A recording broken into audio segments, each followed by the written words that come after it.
اللہ رب العالمین سب سے زیادہ کریم ذات ہے، اور سب سے زیادہ مہربان اور سب سے زیادہ رحمت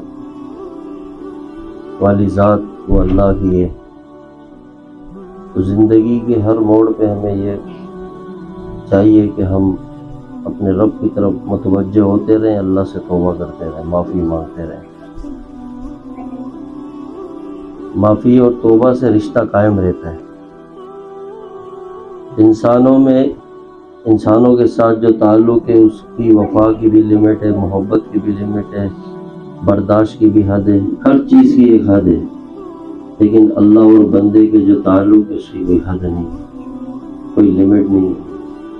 جب چاہے توبہ کرے، جتنی بار چاہے توبہ کرے، جس انداز سے چاہے توبہ کرے، اللہ اسی طرح معاف کرتا ہے۔ بنی اسرائیل میں ایک گنہگار شخص تھا، اس نے اتنے گناہ کیے، اتنے گناہ کہ گناہوں سے تنگ آ کر بستی والوں نے اسے بستی سے ہی نکال دیا، اس بات پہ کہ یہ بہت بڑا گنہگار ہے، مجرم۔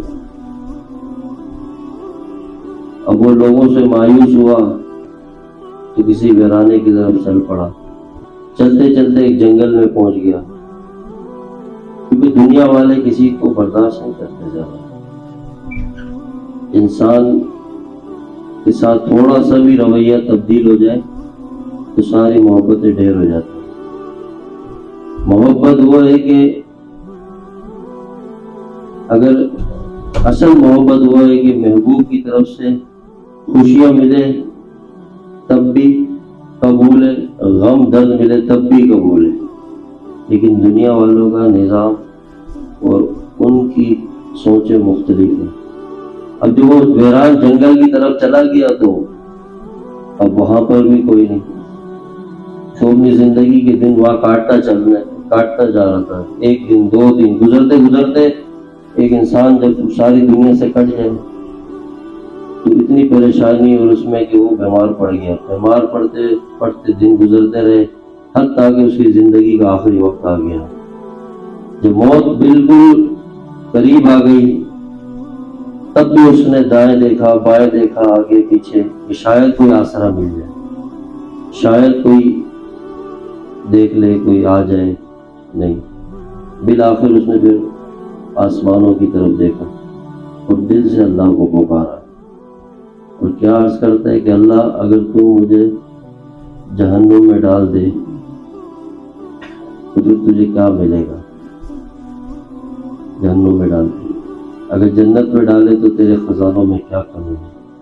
اللہ مجھے ساری دنیا والوں نے چھوڑ دیا، میں گناہگار ہوں، مجرم ہوں، اب میرے تیرے سوا کوئی سہارا نہیں ہے۔ ابھی اس کی بات چل رہی تھی، اس کی روح نکلی، موسیٰ علیہ السلام اور اللہ سے ہم کلام ہوئے، پیغام آیا کہ موسیٰ فلاں جگہ میں جنگل میں میرے ایک دوست کا، میرے ولی کا انتقال ہو گیا، اور بنی اسرائیل میں اعلان کر دو کہ آج جو اس کے جنازے میں شرکت کرے گا اللہ سب کی بخشش کرے گا۔ جب سارے بنی اسرائیل کے جو لوگ تھے اس قبیلے کے، جب وہ اس شخص کے پاس گئے تو دیکھا یہ تو وہی گناہگار ہے، یہ وہی نافرمان ہے، مجرم ہے، تو وہ حیران ہوئے، تجسس میں آئے تو موسیٰ علیہ السلام سے عرض کیا، اے موسیٰ یہ تو کل تک کا سب سے بڑا مجرم تھا، اسے رب نے کیسے دوست بنا دیا؟ یہ تو بہت گناہگار تھا۔ تو موسیٰ علیہ السلام اللہ کے سامنے حاضر ہوئے، تو یہ بات جب اللہ سے عرض کی، اللہ پاک نے فرمایا موسیٰ یہ لوگ صحیح کہتے ہیں، یہ حقیقت میں ہی اتنا مجرم تھا اور گناہگار تھا، لیکن جب سانپ نے اس کو چھوڑ دیا اور کوئی اس کا سہارا نہ رہا تو اس نے میری طرف متوجہ ہوا، مجھے پکارا، میری رحمت کو پکارا، اور اللہ فرماتے ہیں موسیٰ یہ بہت کم مانگنے والوں میں نکلا، اگر یہ اس وقت پوری دنیا کے انسانوں کے لیے مانگتا میں سب کو معاف کر دوں، سب کو معاف کر، یہ ایسی ذات ہے۔ ہاں مایوس نہیں ہونا کہ یار ہم نیک نہیں بن سکتے، ہم کیسے نہیں، سب کچھ اللہ کے ہاتھ میں، ہمارا کام ہے چلتے رہنا بس۔ اور ایک ہی چیز ایسی، ایک سہارا ایسا ہے جو ہمیں منزل تک پہنچا سکتا ہے۔ وہ کہتے ہیں نا، گاڑی چل رہی ہو اور فیول ٹائم پہ ڈلتا جائے، منزل تک پہنچے گا۔ منزل تک اگر گاڑی چل رہی ہو اور ہم فیول بھی نہ ڈلوائیں، تو جو فیول ہے نا، جو ہمارے جو اللہ کے طرف جانے والا جو راستہ ہے، اس کا جو پیٹرول ہے وہ توبہ ہے۔ توبہ کرتا رہتا ہے، انسان کا مقام بڑھتا رہتا ہے، اللہ کی رحمت اس کی طرف متوجہ ہوتی رہتی ہے۔ ایک اللہ والی مثال دیتے ہیں کہ جو لومے کی مشین ہوتی ہے نا، لوم جہاں لوموں کا کام ہوتا ہے، جب وہاں پہ جب دھاگا چل رہا ہوتا ہے مشین میں، اگر کہیں سے ٹوٹ جاتا ہے تو وہ اس کو فوراً جوڑ دیتے ہیں۔ تو کہتے ہیں جو کاریگر ہوتا ہے، جو مشین چلاتا ہے، آپریٹ کرتا ہے، اس کی پوری نظر ٹوٹے ہوئے دھاگے پر ہوتی ہے کہ دوبارہ یہاں سے گرا نہ کھل جائے۔ اسی طرح اللہ پاک کی نظر بھی انہی بندوں پہ ہوتی ہے جو توبہ کر دیتے ہیں، تو اللہ بھی انہی کو دیکھتا ہے کہ میرے بندے دوبارہ نہ گرے۔ اور نفس و شیطان گرا دیتے ہیں، کوئی مسئلہ نہیں، کیونکہ مالک کی طرف سے رحمت بہت وسیع ہے، تو ہمیں مایوس ہی نہیں ہونا چاہیے۔ کیوں بھائی؟ پھر معافی مانگے، پھر آگے بڑھے، پھر معافی مانگے، پھر آگے بڑھے، صرف یہ کرنا ہے ہمیں زندگی۔ پھر دیکھیں انشاءاللہ ایک وقت آئے گا کہ جب بچہ اٹھتا ہے، چلتا ہے، گرتا ہے، چلتا ہے، تو پھر ماں اس کو سہارا دے دیتی ہے، ماں خود اس کی طرف دوڑ کے چلے آتی ہے، اس کو پکڑ لیتی ہے۔ تو اللہ بھی بندوں سے پیار کرتا ہے، بندہ جب چلتے ہیں، اٹھتے ہیں، گرتے ہیں، تو اللہ کی رحمت کو جوش آتا ہے، تو اللہ ایسا جذب کر دیتے ہیں اس کو، ایسا جذب کہ اس کو ہمیشہ کے لیے اپنا بنا دیتے ہیں۔ یہ مایوس نہیں، مایوس ہے ہی نہیں، مایوسی اللہ کو ناپسند ہے۔ شیطان مایوسی پیدا کرتا ہے، وسوسے ڈالتا ہے، یار اتنا وقت ہو گیا، اتنا ٹائم گزر گیا، اب تک تو سدھرا ہی نہیں، اب تک بنا ہی نہیں، کب بنے گا؟ تو ہماری طاقت میں تو نہیں ہے۔ ہم جو کوشش کر سکتے ہیں، کوشش میں کیا ہے؟ اچھی صحبت میں چلے جائیں گے، اللہ والوں کی دینی ماحول سے جڑیں گے، توبہ کرتے رہیں گے، نماز پڑھیں گے، توبہ کریں گے، ذکر کریں گے جتنا ہو سکے گا، لیکن اپنی نیت، اپنا عزم اور ارادہ مضبوط رکھنا ہے۔ پھر دیکھیں کتنا راہ اپنی ملنے کی وہ خود دکھلاتے ہیں، جب کبھی ایام بھلے آتے ہیں۔ اللہ پاک تو منتظر ہے، وہاں سے تو ہاتھ رحمت کا بڑا ہوا ہے، بس ہم نے اللہ تعالیٰ کے رحمت کو قبول کرنا ہے، اس کے قریب چلے جانا ہے۔ اور اس کی رحمت دو چیزیں جو ہم نے زندگی میں اپنانی ہے، کتنی؟ دو، ایک اللہ والوں کی صحبت میں جائیں، اللہ والوں سے تعلق قائم کریں، اور دوسرا توبہ کرتے رہیں، اللہ کے ولیوں کی، اللہ کے نیک بندوں کی صحبت میں بیٹھے، اور دوسرا اللہ تعالیٰ سے توبہ کرتے رہیں۔ انشاءاللہ ایک وقت آئے گا منزل پہ پہنچ جائیں گے انشاءاللہ۔ تو آپ دیکھیں، اور ہم خود اپنے آپ کو اس جگہ دیکھیں گے جہاں ہم اپنے آپ کو دیکھنا چاہتے ہیں، اللہ لے جائے گا، اللہ۔ اور مایوس انسان جب ہوتا ہے نا، پھر وہ کبھی آگے نہیں بڑھ سکتا۔ مایوس مت ہو، جب تک سانس ہے، صحت ہے، زندگی ہے، ہمت سے چلتے رہیں۔ 1000 بار گریں گے اپنا ہی فائدہ ہوگا، یاد رکھنا۔ اس راہ پہ جتنا گرتے ہیں نا، اتنی ہی بلندی تک وہ جاتا بھی ہے۔ نقصان تب ہوتا ہے جب وہ گر کے بیٹھ جائے اور یہ کہے کہ اب چل نہیں سکتا، تب نقصان ہے۔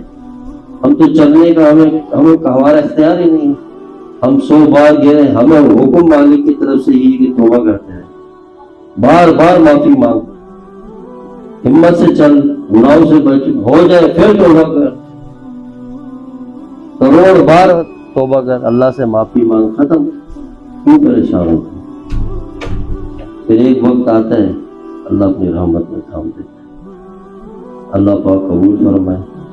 ہم یہاں آئے ہیں، بیٹھے ہیں، سارے مجرم میں گنہگار ہیں، ہر کسی نے زندگی میں کوئی نہ کوئی خطا کی ہوگی، زبان سے، نگاہوں سے، شرمگاہ سے، ہاتھوں سے، دل دماغ کے وسوسے سے خیالات، بہت سے گناہ ہیں جو ہم سے، وہ انسان ہے کرتا ہے، اس کا حل بھی تو ہے نا توبہ۔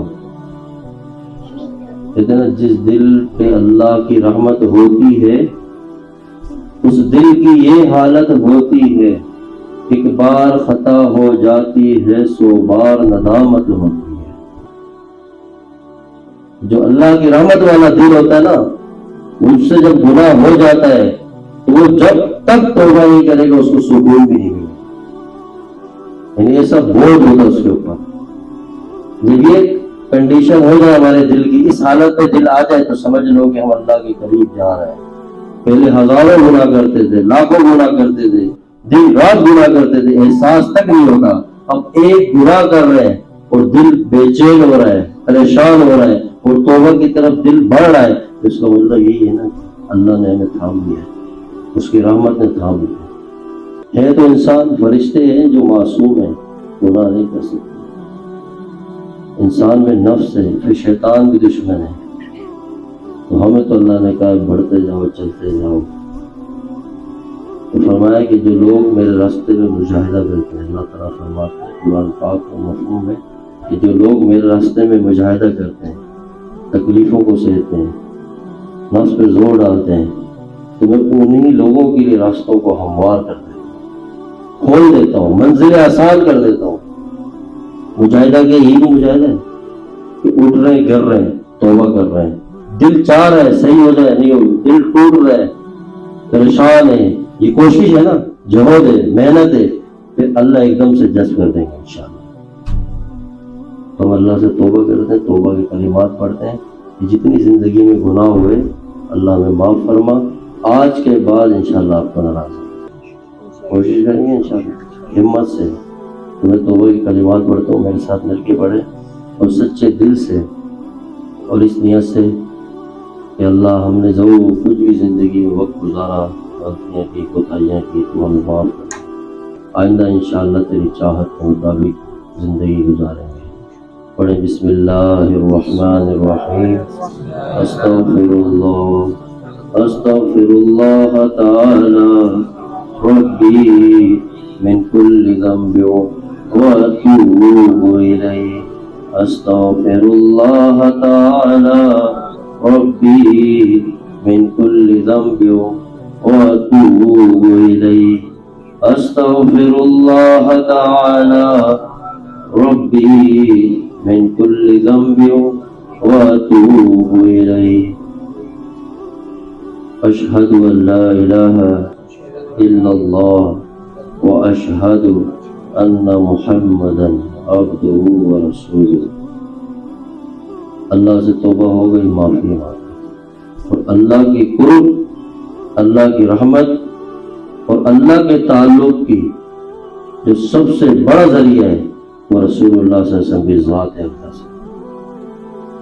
یوں سمجھے کہ ساری رحمتیں، ساری برکتیں، سارا محبت، عشق اللہ نے اپنے محبوب کے قلب پہ ڈال دیا، تو ہم بھی اپنے آپ کو اس ذات کی طرف متوجہ کر لیں، ہم ان کی غلامی میں آ جائیں، ان کے سامنے اپنے آپ کو، اپنے نفس کو ان کے قدموں میں ڈال دیں، بس کہ ہمارا سب کچھ انہیں کا ہے۔ بس غلام تو وہی ہوتا ہے نا جس کی اپنی مرضی نہیں ہوتی، غلام وہ ہوتا ہے اس کی اپنی چاہت ہوتی ہے، نہ اپنی مرضی، جیسے آقا کی چاہت ہوتی غلام اس پر چلتا ہے۔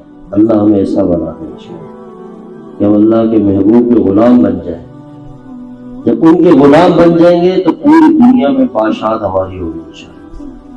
یہ ان کی غلامی میں، یہ دنیا میں واحد ایسی ذات ہے، وہ ہستی ہے کہ جن کی غلامی سے اللہ بادشاہت دیتا ہے۔ ورنہ انسان کہتا ہے نا کہ اوپر جانے کے لیے ایک فخر چاہیے، اپنی شناخت چاہیے، لیکن اللہ نے محبوب کے قدموں میں ہی عزت رکھی ہے، بلندیاں رکھی ہے، رفعت رکھی ہے کہ تیری معراج کے تو لوح و قلم تک پہنچا، میری معراج کے میں تیرے قدم تک پہنچا۔ تو انشاءاللہ یہ مقدس لمحات ہیں، تو ہم اللہ کو بھی راضی کریں، اللہ کے محبوب صلی اللہ علیہ وسلم کو، تو ہمارے پاس سب سے بڑا جو عمل ہے وہ درود پاک ہے۔